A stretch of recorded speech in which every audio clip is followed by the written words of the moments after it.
歡迎各位繼續同我哋金牛圍爐啊！先自己介紹下自己先啦。大家好，我係馬騮咪。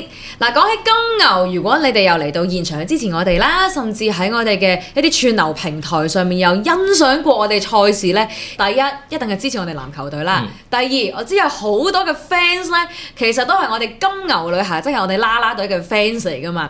咁所以咧嗱，今次我哋就唔係邀請咁多位嘅女孩子上嚟，今次咧就反而想睇下啊，其實究竟我哋啦啦隊嘅起源係點咧？又或者啦，有啲 behind the scenes 嘅嘢，好似我哋平時講 behind the balls 啦，究竟裡面管理上面或者當初成立嘅原因係啲乜嘢嘢咧？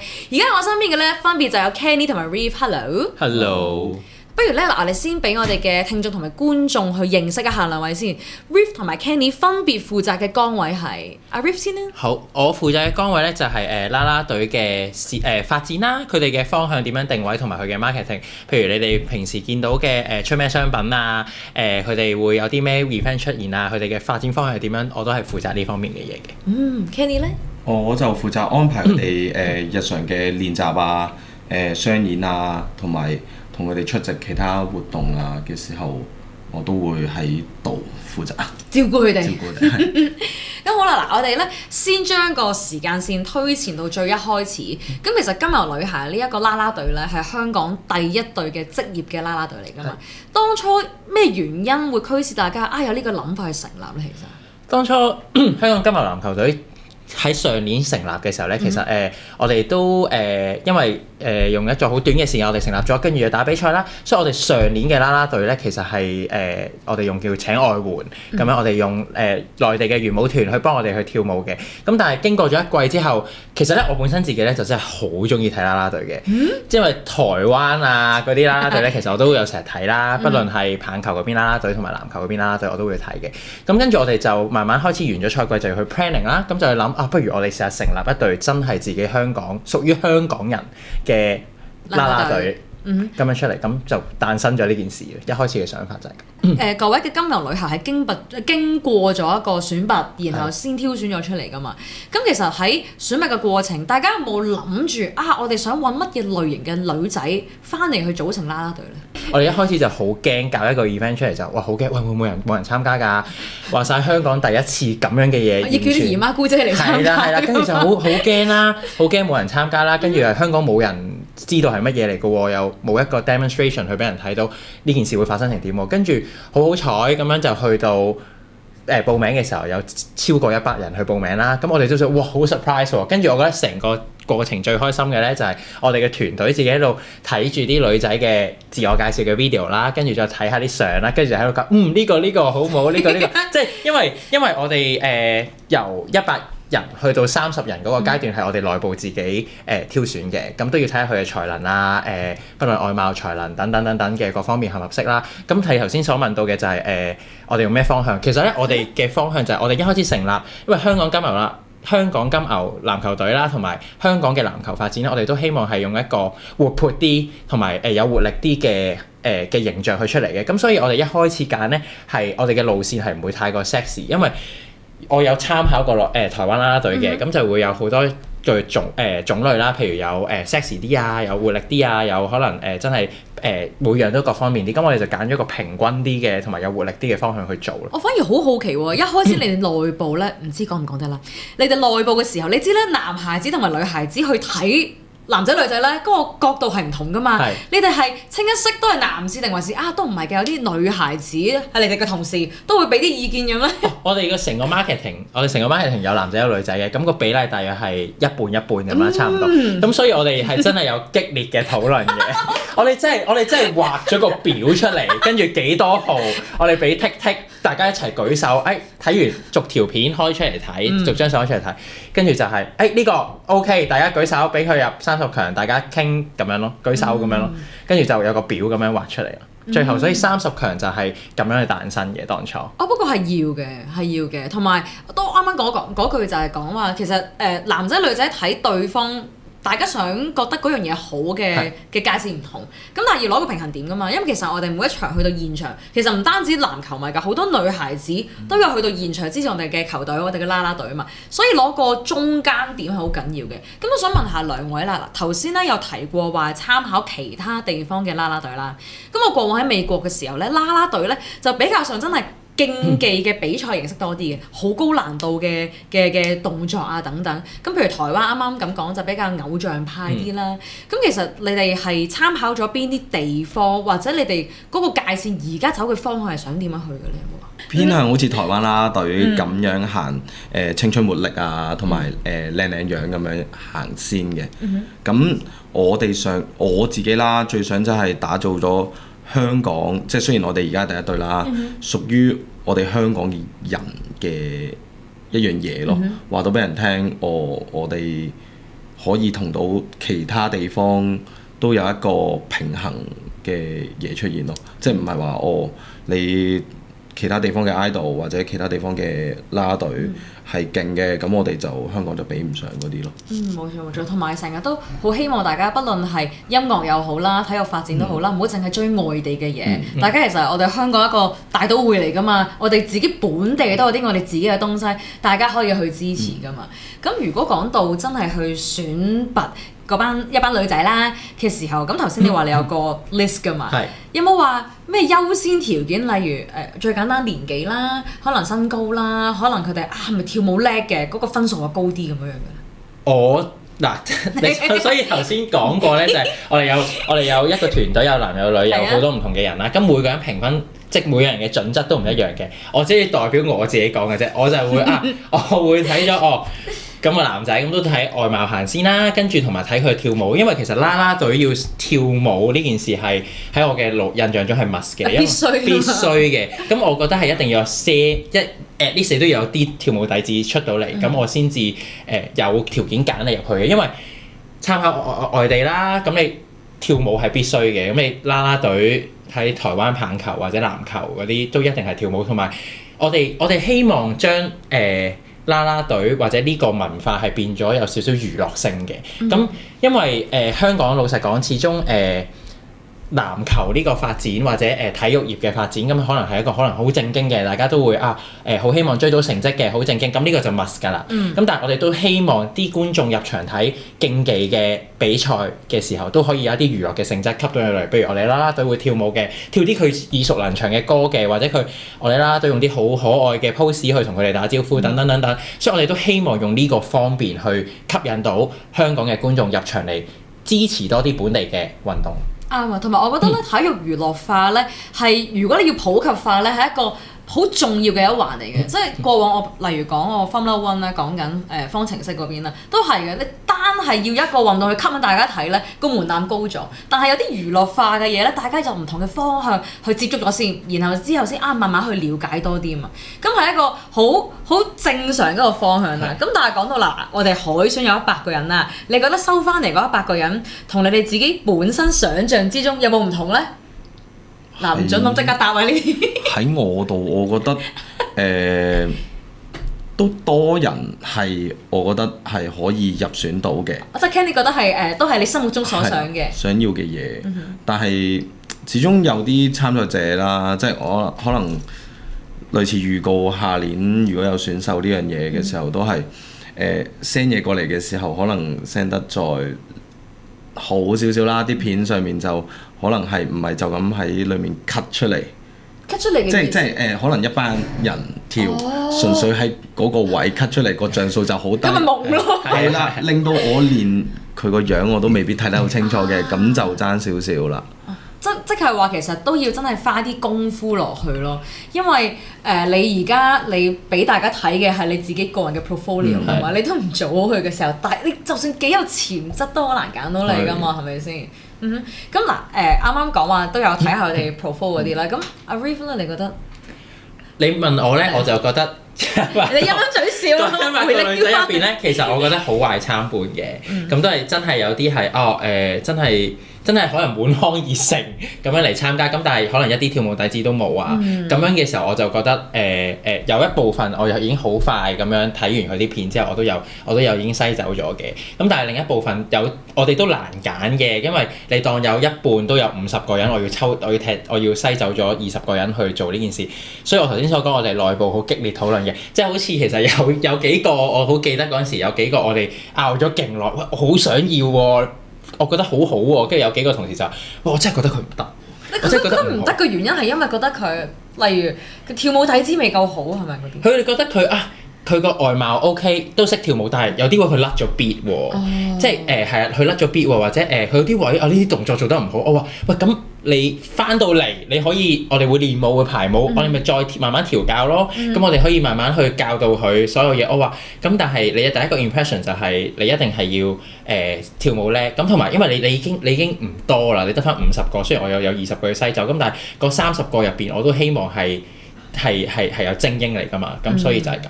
咁如果本身一啲女孩子佢可能社交網站上面嗰個追蹤人數好多嘅，會唔會加分㗎呢個位？在於我嚟講，我即係我初頭個原意啦，我冇特別睇佢哋啲 follow 嘅。點解？因為多 follow 唔代表你出到嚟啱我哋啦啦隊用。我自己睇嗰樣嘢就係你成件事，即係你成個組合啦、樣啊，所有嘢都啱啦隊用行先，係咯。即係一個整體為主嘅。因為你見而家我哋啲啦啦隊可能真係入選咗嘅有啲成員個 like 數本身 followers 本身都唔高嘅，咁但係佢哋透過我哋啦啦隊其實而家都翻咗2倍3倍咁樣，其實我都覺得我都幾 impress 呢件事嘅。即係都有個成功感喺度啊！即係大家真係容易或者去認識到一班女孩子喎。係啊。咁如果有咁多女孩子，即係作為一個團體嚟講啦，其實有冇特別分定位係有啲咩嘅崗位啊、角色啊，或者佢哋嘅形象上面有冇特別去規劃過嘅咧？如果喺形象方面，大致佢哋自己都有劃分到自己係類似，即係可能行性感少少。有啲真係佢本身個樣已經 QQ 㗎啦，佢一定係行可愛路線，甚至乎有啲係即係已經外邊嘅觀眾都定型佢為女神，都已經有啲位係要搣都要啲時間，即係或者轉型嘅話。但係你哋就冇一個方向俾佢哋嘅，例如你係甜美路線，咁你哋做多啲可能 pose 嘅嘢，可能一啲比較 sexy 啲嘅，咁可能你就個舞姿上面可能會唔同，有冇咁樣去分？我哋睇翻排舞師揀嗰隻舞，而去定嘅。即係同埋我哋初頭可能白色嗰套啦對衫，咁我哋行青春活潑嘅，咁我哋揀啲歌啊嗰啲成都係行翻嗰類型多啲嘅。咁一去到季後賽就轉咗性感啲，咁我哋啲舞蹈上都會行翻一種偏性感啲，即係類似天使與魔鬼咁樣，季後賽就已經去到魔鬼階段啦。唔係白熱化啦嘛，嗰個比賽已經。咁我哋就想令到嗰個氣氛會再強烈啲咯。同埋一開始嗰啲女仔本身其實佢自己都有自己想 represent 嘅形象，同埋佢哋自己 IG 自己都有佢哋有一部分係 KOL， 有一部分係 dancer 啦。咁佢自己都有想 represent 形象，所以我哋都唔會刻意叫佢喂，你明明行可愛嘅喎，你就要自己要行性感或者行型格啦。咁都係等佢哋自己發展，因為我哋覺得。你加入咗我哋係一件事，你自己開心都係最緊要咯。你做呢件事，你做所有嘢，我覺得做人最緊要係開心咯。即係你自己開心就 OK。我哋唔會因為我哋呢個團體去限制咗你自己想發展你嘅路向。好好啊，即係個自由度俾佢哋去自由發展。咁由海選到真係選拔咗呢咁多位嘅女孩翻嚟啦，記唔記得第一次嘅見面嘅時候係點咧？有冇話第一次見佢哋成班嘅時候個感覺同，因為你知台上面嘅比賽演出同你真係親身接觸係唔同噶嘛？仲記唔記得第一次真係齊晒腳見面嘅時候係點樣？我第一次見佢哋就係總甄選之前啦，因為我逐個都輕輕見過面，大約講解咗我哋個甄選要做啲咩啊，有啲乜嘢大家裡面嘅有啲即係準則啦，係啦嘅嘢喺入邊。咁輕輕都望過佢哋每個人嘅第一印象嗰個形象啊、樣啊，同埋談吐係啦呢類型嘅嘢咯。咁喺嗰刻入咗腦嘅，咁去到甄選嗰陣時就再睇佢上台之後，佢俾我哋嗰個現場氣氛咯。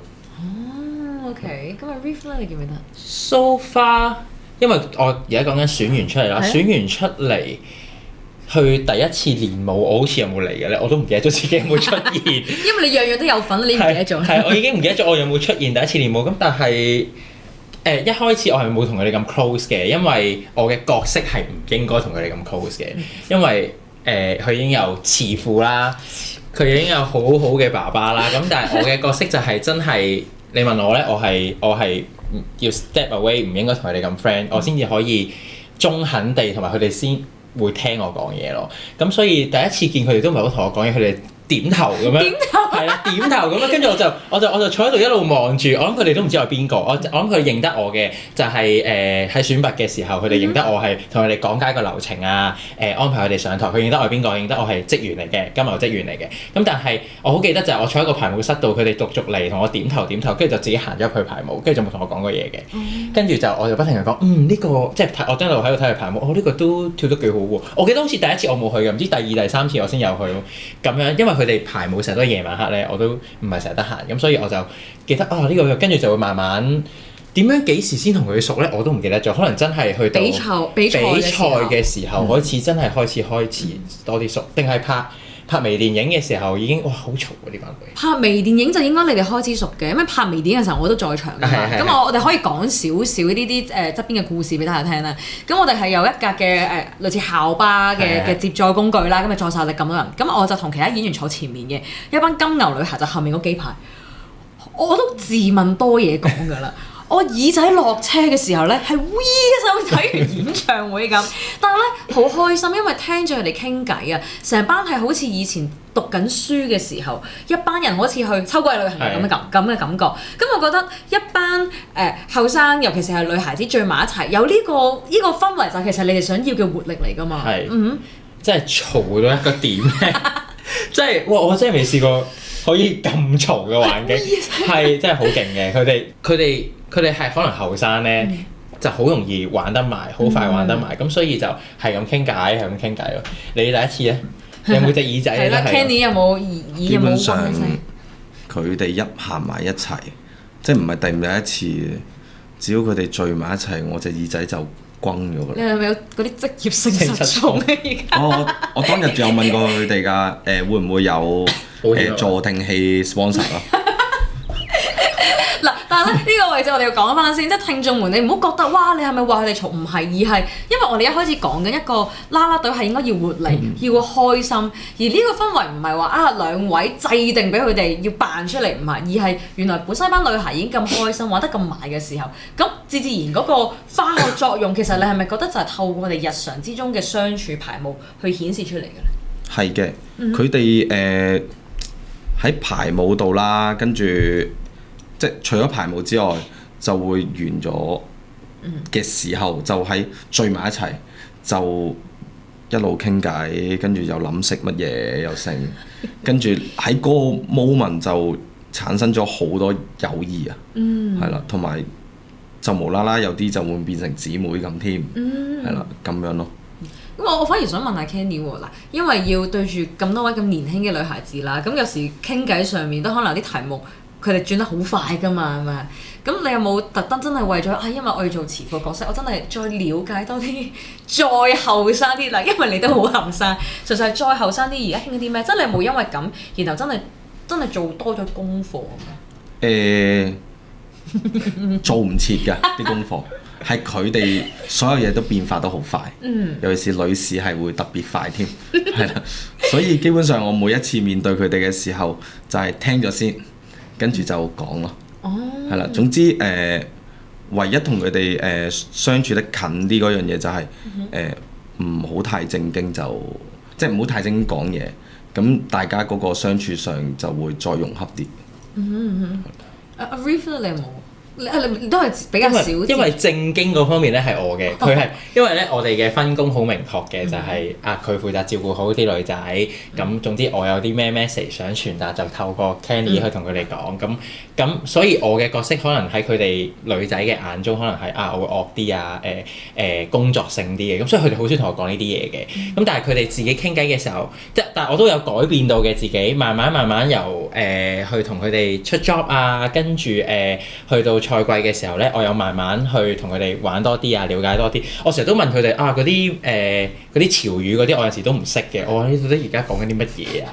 跟住佢哋有時講啲我話乜嘢啊？你講緊啲咩啊？咁樣我都會問翻佢哋嘅。咁跟住同埋我知道佢哋好中意嗰啲咩 Chikawa 係好中意呢啲咯。你讀啱就叻啦，人讀字娃娃因為係啦，佢好中意 Chikawa，咁我就咁跟住佢話跟住我就問佢哋有嗰個叫咩動畫㗎？原來佢有故事㗎。